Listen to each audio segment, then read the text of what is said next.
Olá, alunos do site Direito em Tela! Nossa aula de hoje é sobre o artigo 166, inciso 6 e 7 do Código Civil. O artigo 166, inciso 6 e 7 tem a seguinte redação: é nulo o negócio jurídico quando tiver por objetivo fraudar lei imperativa e também é nulo quando a lei taxativamente declarar nulo ou proibir-lhe a prática sem combinar sanção. Vamos começar então pelo inciso 6, que diz que é nulo o negócio jurídico que tiver por objetivo fraudar lei imperativa. Vamos primeiro relembrar o que quer dizer lei imperativa. Quanto à imperatividade, as normas podem ser normas cogentes e normas dispositivas. As normas cogentes são aquelas normas de imperatividade absoluta, de interesse público, são normas impositivas, a pessoa não tem poder de escolha. São as normas que obrigam a pessoa a fazer ou deixar de fazer algo, como por exemplo o artigo 5º do Código Civil, que diz que a pessoa adquire a maioridade e a capacidade civil aos 18 anos. Então não é uma escolha da pessoa, aos 18 anos ela vai adquirir a capacidade civil. Já as normas dispositivas são aquelas normas de imperatividade relativa, são normas facultativas, a pessoa pode ou não fazer. São as normas que permitem a pessoa fazer ou deixar de fazer algo, como por exemplo o artigo 5º, parágrafo único, inciso 1 do Código Civil, que diz que aos 16 anos a pessoa pode ser emancipada. A pessoa deve ser emancipada aos 16 anos? Não, ela pode ser emancipada aos 16 ao menor dos 18 anos. Então as normas podem ser cogentes de imperatividade absoluta, ou seja, obrigatórias, ou elas podem ser dispositivas, facultativas, de imperatividade relativa. O artigo 166, inciso 6, trata das normas de imperatividade absoluta, das normas cogentes, das normas obrigatórias, conforme podemos observar da redação do artigo que diz que tiver por objetivo fraudar lei imperativa. Esse imperativa quer dizer a imperatividade absoluta.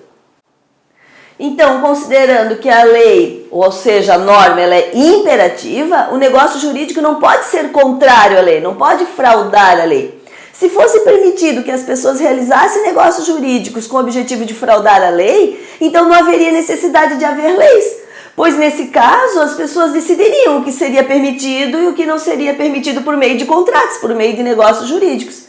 Seria o mesmo que as pessoas legislarem substituindo o poder legislativo. O poder legislativo aprova uma lei, a pessoa contraria, frauda a lei por contrato. O poder legislativo aprova uma lei, a pessoa contraria a lei por contrato. Isso não pode ser permitido. E não pode ser permitido porque a lei é imperativa, é obrigatória. E os negócios jurídicos não podem contrariar ou fraudar uma lei imperativa. Se o negócio jurídico fraudar uma lei imperativa, ele será nulo. Então vamos ver um exemplo de negócio jurídico realizado com o objetivo de fraudar a lei imperativa. João contratou Pedro para trabalhar em sua empresa, 8 horas por dia, de segunda a sexta-feira. No contrato de trabalho, João e Pedro acertaram de comum acordo que Pedro não teria direito ao descanso para o almoço, para que Pedro pudesse sair mais cedo do trabalho. O artigo 71 da CLT determina que o empregado que trabalhar de 6 a 8 horas deve necessariamente, obrigatoriamente, descansar no mínimo de 1 e no máximo 2 horas. Essa é uma norma de imperatividade absoluta, de ordem pública, que visa assegurar a saúde do trabalhador. Por esse motivo, ela não pode ser contrariada por contrato. E se houver, então, essa disposição no contrato, essa disposição será nula. Agora vamos estudar a primeira parte do inciso 7 do artigo 166, que diz: é nulo o negócio jurídico quando a lei taxativamente o declarar nulo. Esse é fácil, pois o ato será nulo quando a própria lei determinar a sua nulidade. Na própria lei está expresso que o ato é nulo. Então vamos ver um exemplo. O artigo 548 do Código Civil determina que é nula a doação de todos os bens sem reserva de parte ou renda suficiente para a subsistência do doador.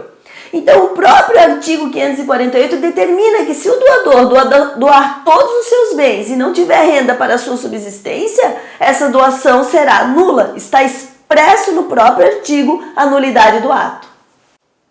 Outro exemplo é o artigo 1900, inciso 5 do Código Civil, que diz que é nula a disposição testamentária que favoreça a testemunha do testamento. Então, o próprio artigo determina que se o testador, por exemplo, deixar um bem para uma testemunha do testamento, que assinou como testemunha do testamento, essa disposição testamentária será nula, porque está expressa no próprio artigo. Agora vamos ver a segunda parte do inciso 7 que diz: é nulo o negócio jurídico quando a lei proibir-lhe a prática sem combinar sanção.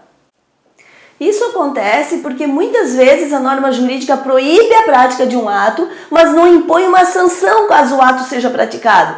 Nesse caso, a sanção deverá ser a própria nulidade do ato.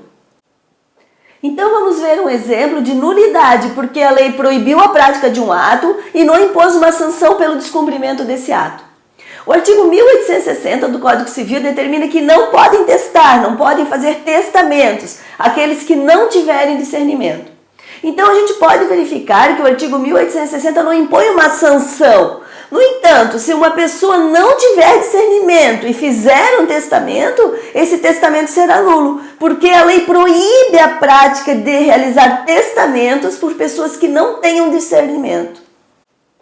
Vamos concluir a nossa aula de hoje.